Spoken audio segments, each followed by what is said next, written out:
How to use Netflix Party for group watching. Welcome and let's get right into this quick and easy tutorial. So Netflix Party has been renamed into Teleparty. You can also get the application of Teleparty or just launch your preferred browser and search for Teleparty.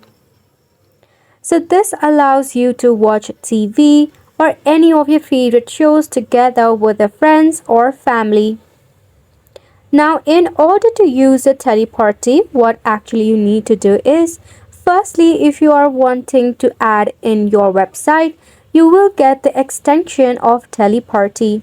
So firstly, add the TP extension in the browser.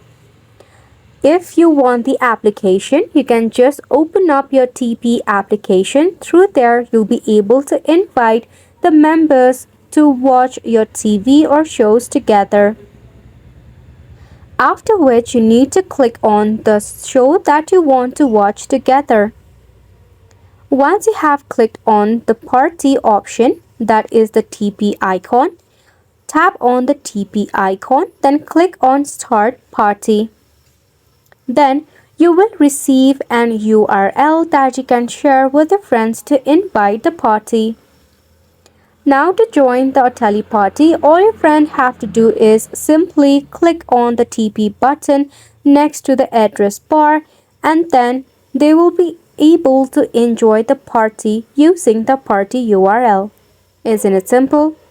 So make sure to go ahead and give it a try and thank you so much for tuning in. We'll see you very soon.